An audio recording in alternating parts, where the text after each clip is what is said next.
Good evening, ladies and gents. Welcome back to another video of the channel, and today we're going to be talking about the Miami Heat. But I do want to say once again and the last time, thank you for 1,000 subscribers. I appreciate every single one of you, and if you do enjoy this video, please hit the subscribe button. We're on the road to 2,000 now, because oh my goodness, that's insane. 2,000, bro. Let's get it. I can't clap because I don't want to ruin your ears, but y'all already know. Let's go ahead. Let's get into it. Last season, Miami went 37-45, being 10th in the Eastern Conference. They were 21st in offensive rating and 9th in defensive rating, while having a net rating of plus 0.6, which resulted in the Miami Heat being in the play-in, with their first team being the Bulls. And of course, with the Miami Heat being red, the Bulls wanted to charge towards them, but Miami perfectly swerved and broke their ankles. And their second team that they had to face off against was the Atlanta Hawks, and of course they did clip their wings. Not like that, but if you know, you know. Last of Us 2, that jump was gas. So with all that being said, they faced off against the Cavaliers in the playoffs in the first round. Oh my goodness. The BTA service, if you don't know what that means, that's belt to booty action. That junk was awful. They lost 4-0 and got swept. The last two games was brutal. The best game was game 2, and for them in general, about them losing. They still lost, but it wasn't as bad of a margin as game 3 and 4 were. That junk was disgusting. With them losing against the Cavaliers, it was evident that this team needed some offense really bad. So they didn't waste any time about getting another offensive guy on this team, because they did have a 3-team trade and they ended up getting Norman Powell. Norman Powell at the shooting guard position is going to be huge. Last season, this man averaged 22 points per game, shot 42% from downtown and 48% from the field. This is going to help Miami with the scoring that they desperately needed. And for Norman, he has the opportunity to be one of the go-to guys on this team, being an offensive punch. He had his best season last season with the Clippers, so if he's able to replicate that over here in Miami, it would be great, as a lot of pressure will not be on Tyler Herro to score the ball as much. But don't expect Norman to come in and immediately fit the system, because of course it's going to take some time to get used to and get into the team's offense and how they play basketball. But defensively, he'll slide right in, because he did have 1.2 steals a night last year. So adding a guy that can play defense alongside Herro is an absolute plus. Now, is Norman Powell going to be starting? I have no idea. I don't know what Miami's starting 5 is going to look like, but if he does start, him along with Herro at the backcourt is going to be really freaking good. You got a guy that's a solid defender and has a great offensive ability, being able to create his own shot, good off the catch and shoot, off the dribble. He can create his own shot. He can pass the ball as well. He can make things happen in the offense, and that's just a W in my opinion. And to have Tyler Herro, who is a guy that can also score the ball as well, we'll talk about him a little more later down the line of this video, but those two together in the backcourt could be really dangerous. They also re-signed Davion Mitchell to a 2-year deal, and that was a very solid pickup for them, because last season he averaged 10 points per game, shot 45% from downtown, getting 1.4 steals a night as well. So adding a guy like that who is great on ball and off ball as well, whether it's defensively or offensively, going either both sides of the ball and can run the point, is really good and is a massive W. And even during the playoffs against the Cavaliers, he averaged 15 points per game. And I have no idea how Miami's going to run their starting 5. I don't know how that's going to work. I don't know if they want Herro at the 1, then Norman at the 2, or they want Herro at the 2 and then Davion Mitchell at the 1. Either way, he's going to have defense around him, and that's really what Herro needs pretty much on this team here. And they also did get Simon Fontecchio. I think I said his name right. I think. But they also did get a guy in him who can knock down the 3 ball and can create his own shot as well. But for the most part, Miami has actually kept the same roster relatively. But still having Bam Adebayo, who did struggle at the beginning of the season, found his footing more as the season kept going on, because at first it looked really bad, my brother, I'm not gonna lie. But if he could turn it around next season and play a whole lot better, in my opinion, he should be just fine at that power forward spot, because the progression of Kel'el Ware has been really good. In his rookie season, he averaged 9 points per game, shot 55% from the field, and got a steal and a block a night. So these two in the front court is going to be pretty good, especially defensively against other teams. If Bam can continue to mentor Ware in the right way, he has a bright future with this team. Tyler Hero played his butt off last season with the Miami Heat, averaging 24 points per game, shooting 38% from downtown, and getting 5 assists and rebounds a night. His game overall has taken a step in the right direction. His playmaking got better. His shooting from deep has gotten better, as he is shooting 9 of those a game. And he also had an all-star selection. But the big question is, can Hero be the #1 option on this team?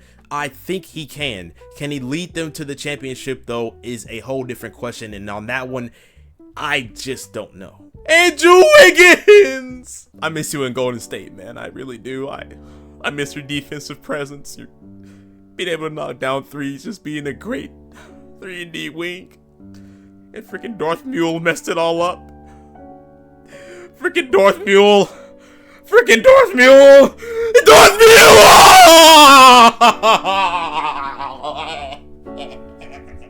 Andrew in his 17 games averaged 19 points per game, shot 36% from downtown, getting 1.2 steals a night and a block a night as well, showing us that he is still a good 3-and-D player. Now during the Cavs series, he did struggle a little bit, but his fit in general with this team is really good.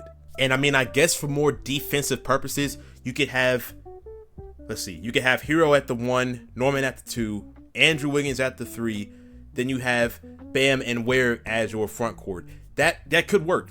Defensively, that's a, oh my goodness, defensively, man, that's a, oh, woo! Man, it's gonna be hard to score on them boys. I'm gonna tell you right now. That's really freaking good in my opinion. And you still have some of the young guys that will be coming off the bench like Jaime Jaquez, who kind of took a step back in my opinion because he only averaged 9 points per game when the season before that he averaged 12 and shot a little bit more. But last season he took less shots, but he was still effective defensively. And yes, I know he got less minutes last year, which is insane because I think he deserves more minutes if anything. But you know what? That's okay. He's going to show y'all why he deserves more minutes next season. But I feel like one guy that kind of stole his minutes was definitely oh my goodness, I'm so sorry about that stutter. What did you say? Nikola Jovic. Nikola had his best season last year, averaging 11 points per game, shooting 37% from downtown. Now, in his increased play, he did really good, I'm not gonna lie, but stealing minutes from Triple J did kind of suck to see. I wanted to see a little bit more out of our boy Jaime Jaquez, but you know what, that's okay, that's fine, because Jovic can show us that one, he can space the floor as well. Even against the Cavaliers in game 4, he was knocking down those threes with ease. I know he was open, but to hit those respectively is something that any team would die for. I'm telling y'all right now, Golden State would love that, but we don't have a center. And I'm going to stop talking about Golden State. We're going to move on to our next player. Kasparas Jakushones had a rocky start to his summer league, but some people be so quick to hate on somebody. Like, everybody is not going to move at the same pace. Some are going to late bloom, some are going to early bloom, some are just going to go normally. Sadly, he is one of those ones that's going to late bloom, apparently, because at first it did look pretty rocky, because when he was playing, he did look inconsistent, look kind of weak, even going to the basket, having some tough finishes, but he did finish a lot of those off balance and looked like he could be easily pushed over at any given moment. And he's also going to have to kind of calm down with the turnovers because he did average 4 a night. But he will have this time to get in the gym and work on his game and get ready for the season, of course. Now, will he be in the G League? I have no idea. Will he play a big role for Miami off the bench? Time will only tell. But somebody that will be on the team and on the roster, I think can impact them even further, is Pelle Larsson. That guy is freaking amazing. I'm really high on this man because during the summer league, he did pretty good, averaging 14 points per game. He's good off the pick and roll, and he's going to be a problem if he continues to develop the way he is. Driving strong to the basket, being able to pass the ball as well, being able to kind of manipulate the tempo of the game. That man is really, really good. Now, my expectations for this team. Where can I see them seeding in next year in the Eastern Conference? Well, I don't think they're better than the Cavs. They're not better than the Knicks. They're not better than possibly Atlanta, Orlando, or Detroit. Now, can they give the last 3 teams a run for their money? Absolutely. The Bucks as well. I feel like they can beat the Bucks. I feel like they can get a little bit more wins than the Bucks a little bit. I feel like that can happen. So the main 2 teams is the Knicks and the Cavs. I feel like against them they might struggle. a lot. Because the Knicks got better. They added Jordan Clarkson, and the Cavs, they just gotta hope they don't get injured no more during a tough stretch that they need to get to. And obviously losing against the Pacers was not it, and that kind of sucked to see because of freaking injury. Donovan Mitchell was dealing with one. Darius Garland was also dealing with his toe injury, so it was a lot going on. They still played through that and still lost, but that does kind of suck for them. Now, how many wins can I see Miami getting? Possibly around 40-ish to 45-ish for sure. They're gonna definitely get more than they had last year at 37. I feel like this team is a lot better than 37 wins. Like I said, a lot of drama went down last season. The Jimmy Butler crap was there. It was apparent. I mean, that's like your guy is not playing, so you're kind of just out there playing basketball, hoping for the best, pretty much. So I feel like they can have a turnaround this year, and they can change it up. Now, as far as the playoffs go, and they make it into the playoffs, how far can I see them making it? First round, I can see them passing it. All right, first round, I feel like whoever they get, they can possibly make their way, and they can beat them. Now, second seed, I don't know if they're gonna get that far. I don't know if they're gonna surpass that. They might get the second seed and then lose. First round, it's gonna be kind of rocky, for sure. If they have to face off against a team like the Bucks or the freaking Orlando Magic or the Hawks, oh yeah, it's gonna be bump and grind. You know what I'm saying? A lot of bump and grind, a lot of bump and grind action. But I feel like they can possibly, like I said, beat the Hawks or beat Orlando, or even beat the Detroit Pistons if things come down to it. But like I said, if they have to face off against the Cavs or the Knicks, man, it's up. You're not winning. I'm sorry, but you're going to get freaking booted. I'm sorry. But the biggest issue with this team, of course, is that you don't have a number one. I would say Bam could be that number one option for them, but I just don't trust him enough. Last year kind of made it evident. The way he started off was kind of sluggish and bad, and it just didn't look good. It did not look good whatsoever. So in my opinion, I feel like Tyler Hero is going to have to take that number one role on and lead this team in the way that it needs to get to. Now, of course, they're probably going to make some trades down the trade deadline and get this team a little bit better, get it beefed up. Because at first, I thought they would trade Hero and Bam and just kind of blow up the roster in general and start fresh and new, but obviously that didn't happen. So they're trying to make this work. They're trying to make it happen, but I feel like if it doesn't happen sooner than later, then it's time to start thinking about trading Hero and trading Bam and focusing on more of the young guys like Jaime Jaquez and Jovic and Ware and Kasparis Jakushones and even Simone Fontecchio, him too. So that's guys to think about as well. Pele Larson as well, and some of the other young guys on this team as well that I didn't get to mention too much. But you gotta hope Tyler Hero can be the one for you, can be the number one option down the stretch, because you're gonna need him. You're gonna need him, obviously. I feel like Norman could be a great 2 or 3. Bam could be a good 2 or 3 for you as well down that stretch if you need a go-to option for sure. Those 3, Hero, Bam, and Norman can be those 3 for you. Like I said, you got great guys in, obviously, Davion Mitchell. Sorry, I'm thinking about Donovan. Davion Mitchell, who's a good point guard off the bench, could be something if he doesn't start, can be great. Andrew Wiggins, if he doesn't start, he could be a great 3-and-D wing off the bench. And Jaime Jaquez and Jovic can be great pieces to this team as well. Pele Larson can be somebody as well for this team going forward that can be really good. So overall, Miami is in a weird spot. I'm not gonna lie, because you don't have, like I said, a number one. So you kind of have to trust the team to work together. And you gotta hope for the best, and you gotta hope that Jaime Jaquez comes back and plays better. Give him more freaking minutes.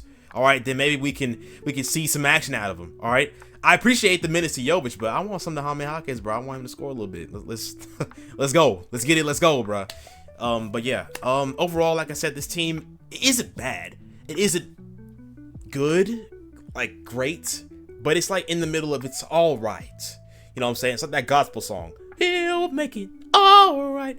He'll make it all right. That song. They're all right. They're all right, man. But that's kind of all I had to say about Miami. I just want to talk about the team because somebody mentioned it in the comment section. I forgot the name of whoever commented that. I'm so sorry. I have so much going on in my brain, bro. I apologize. But I'll plug in right here. So appreciate it for the idea. Yeah, man.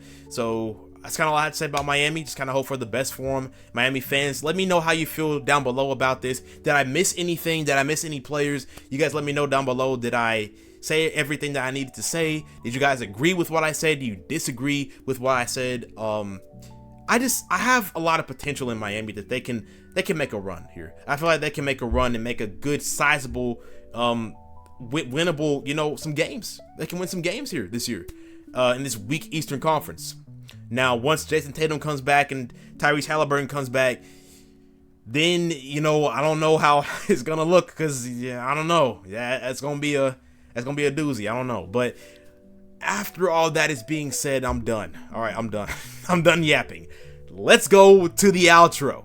All right, you guys have made it to the end of the video. Thank you all for watching, and if you enjoyed, please hit the like button, and of course, let me know what you want in the comments down below. Do not forget to subscribe and hit the notification bell so you do not miss any NBA content or any horror game live streams from me. Yes, we're live streaming horror games now. Yay, yes. I might live stream Thursday. Thursday this week, I might live stream a game. I don't know yet. If you want a game for me to play, let me know right freaking now, all right? So I can buy it and download it. Make sure it's not new as frick and it's not $60 to $70. I'm not doing that. I am not doing that. As long as it's like 20 or less, I'm down. I can spend a little bit of bread. Not too much. I'm trying to save. I gotta pay bills. All right, I gotta make crap happen, so I can't be doing all that. But I'm done talking. I'm done. I'm holding up your time. I'm done. I'm done. Hopefully you all do have a blessed day, and of course, yours truly, Mr. Beard. He's out.